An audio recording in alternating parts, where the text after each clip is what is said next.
Welcome back to Secure Your Future, where Peace and we're having this conversation to provide education out there around life insurance. And this is Peace Initiative, so we're happy to dive in, right, Peace? Yes, awesome. Let's go right in. Thank you once more to connecting today in this series of financial and insurance and, securing your future. And again, my name is Peace and I have Kadin with me. So we did actually come in here last week and we spoke about the different, part of the securing your future. And we decided today, from one of the questions we had, to break down the different types of insurance. But because of time, we will be focusing on one. But the first question is, Kadin, could you tell us the main types of insurance for the sake of those that were not here last week? What are the different types of insurance and what is the purpose of that each of them serve? So we're going to be focused on life insurance today because we have different types, they have different purposes, and again, everybody is different, so there are different ways to meet an individual's need. So when it comes to life insurance, we do have three main types. We have term life insurance and we also have permanent life insurance. Under the permanent insurance, we have two types. We have the whole life and we have the universal life option. So let's talk about each of them individually. Let's look at term policy. Term is basically the simplest option right now. It provides you with temporary coverage, as the name suggests. It could be for 10 years, 20 years, 30 years. It's simple like any other insurance, your car insurance, your home insurance. It provides you a lump sum payout on the event of passing. All right, so that's the triggering event. The premiums stay constant for the term of the contract. At the end of the term, you have the option to renew your contract if it's still available to you. At the point of renewal, the cost goes up. Right? So when it comes to cost, term policies are the most budget friendly. For your permanent options, you have a whole life policy and you have universal life policy. Permanent means that these will be with you as long as you maintain that contract until you pass, even if you live to the age of 100. Some policies that are permanent might not have cash value, but a whole life and a universal life policy does offer the opportunity to build cash value inside of that policy. And this cash value actually grows tax exempt, right? Which is a nice perk when you're looking at your permanent options. For policies that do have cash value, there is also growth potential. For a whole life policy, the policy could be a participating policy whereby a return is paid back to the policyholder. The return is called different things. It could be considered a dividend or a bonus, but there is funds paid back into the policy by the insurance company. When it comes to the directing of the cash value, where those monies are put to work, right? This is where it gets different. For a whole life policy, it's the insurance company who does all the placement or the allocation of the funds to maintain that policy's value. While with a universal life policy, you have the opportunity to self-direct and pick and choose from a list of funds that is offered by the insurer. What that means is that with a whole life policy, because the insurer is doing the management of the cash value, the fund value, right? It's additional management, but guess what? Whole life policies do provide some guarantee values, right? And for persons who are risk averse, this might be an attractive option because you have guaranteed values inside of the policy. And your premiums are guaranteed too, right? This is what you pay for the specified period of time. It's not as flexible, the whole life policy, because of the guarantees. It's very structured, and the promise at the end is stated at the beginning. You know exactly what you're going to get for the guaranteed values, and the non-guaranteed values are basically driven by the dividend or the bonus that is paid into the plan. While on the universal life side, because you're self-directing, you get to choose what funds or underlying assets from a list goes into your policy. You kind of bear the responsibility of managing that policy, right? So it's less management from the insurance company. So you have the responsibility of making sure that you do at least a review of your policy once per year, right? But it does give the upside when it comes to growth potential. For a whole life policy, if you do get a return into the policy, it's between say 5 and 6% per year. While with a universal life policy, it depends on the underlying asset. For example, if you choose, for example, something that mirrors the S&P 500, then your rates of returns into the policy would look similar. Some years, like the last year that we had where tech did very well, we had 30+% potential return inside your policy. Other years, it might be 10 or 2 or minus negative return, right? Again, because of the volatility of the underlying asset. But with a universal life policy, it's less structured than a whole life policy. So this sometimes is advantageous, for example, individuals who have volatile income, right? So you might have months where your income is awesome, right? You can put more into a policy. Or there are times when, for example, you're not producing as much or somebody loses their job, they have the option to maybe take even a premium holiday. So the flexibility when it comes to your coverage, your premiums, your investments, that comes with a universal life policy.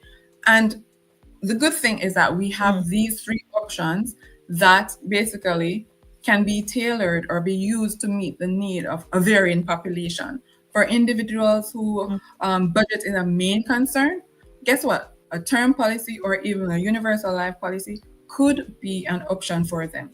For somebody who wants the tax benefit from tax shelter and higher returns, a universal life policy might be an option for them if they're not risk averse, right? And for somebody who just wants to set it and forget it, they don't want to play the markets at all, they just want to maintain purchasing power, a whole life policy could be an option, right? So the basic point is that there is a solution out there that could meet anybody's need, whether it's your budget, whether you're aiming for utilize the tax shelter, whether you're wanting to just store wealth. You can use one or customize a bundling of options in some instances to meet your need. What do you think? Awesome.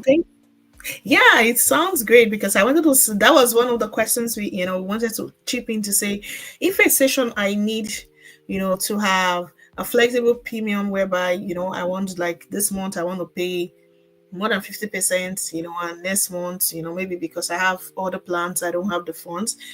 So we're looking at flexible premium. But I also want to have the opportunity to have the guaranteed premium. How do I merge it? Is it going to be similar cost, or are there going to be like, a kind of amount difference if I'm trying to go with that?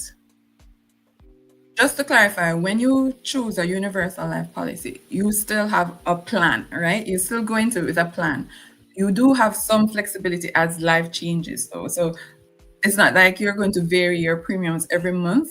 As you choose, you still have a plan that you're going in with, but it does offer flexibility as your life changes and your circumstances changes. When it comes to qualifying, right, because you're wondering how much it's going to cost you, etc., it depends, right? There are a few things that are taken into consideration when you approach an insurance company for life coverage, right? Your gender, your age, your health, your lifestyle, including your smoker status, all of these factors play into your cost of insurance. So that's why it's always said, it's always good advice to get it early, right? It's especially advantageous getting it when you're young and healthy because you don't have any health concerns. Hopefully you live a lifestyle that allows you to get lower premiums, and insurance does increase with age. So all of these factors would play into the cost of your insurance. Awesome. Does that answer your question? Yeah, it does. But there is a myth that says that, let's say you start with Universal Life and you decide to say, oh no, it doesn't work for me. I want to go to term. And it means you lose all you've contributed so far. Or the same thing applies if you're in term and you decide, oh no, I want to move to Universal. You lose what you've contributed. So if you've contributed for, let's say, 2 or 3 years, and you decide to want to switch, what type of insurance you have. What I know you said is a flexibility, but how could you go around it so you don't lose what you've contributed in the past, but you could actually transfer it to the new plan that you're looking at? Okay, so there's some clarification that is required there, right? Okay. Converting your policies depends on the policy and the insurer. For example, a term policy with some insurers can either be converted to a universal life policy or to a whole life policy, depending on what that insurer offers, right? So when it comes to a term policy, you more than likely can convert that to one of the permanent options, right? When it comes to a permanent policy, if you're thinking about closing out the policy, it's a good idea to revisit the contract and look at the forfeiture clauses. For example, a whole life policy, if you are no longer able to pay for that policy, look at the forfeiture clause. It might allow you to have paid up insurance, right? Just using that fund value to have paid up insurance where you know that at least for this amount of coverage is all paid up and you have that, right? For universal life policy, you can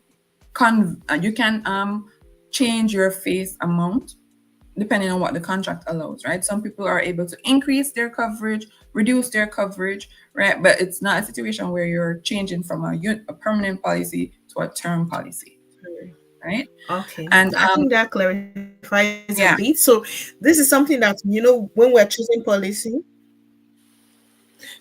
Okay, I think I know. I said, so this is a situation whereby when anyone is choosing a policy, you have to read the underlining, clauses there to know if you're in temporary or a permanent. One last question before we go is on the question, could you expatiate more on the cash value? What did you mean? Does it mean that if you are contributing to insurance, you can decide to pull up cash, maybe you need to buy a car or a house, can you just, briefly tell us what that actually includes? Okay, I'm going to draw a comparison to your home ownership, right?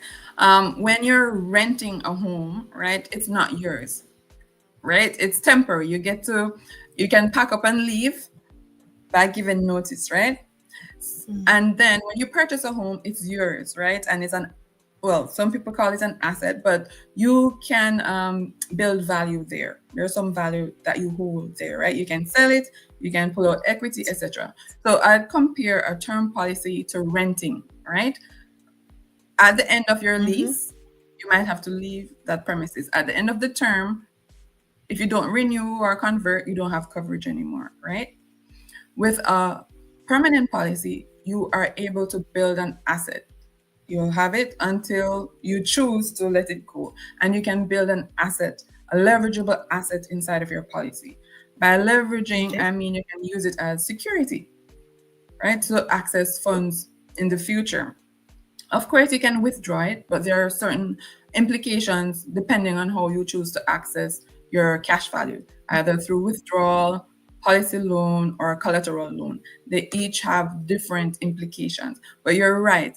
You have built an asset inside of your policy that you can actually leverage to get cash using different methods. And of course, at any point in time where you're thinking of accessing that value that you've created inside of your policy, reach out to your advisor. They can advise you of the implications of whichever method you're looking at, right? And then from there, you can decide the best way to access that value inside of your policy.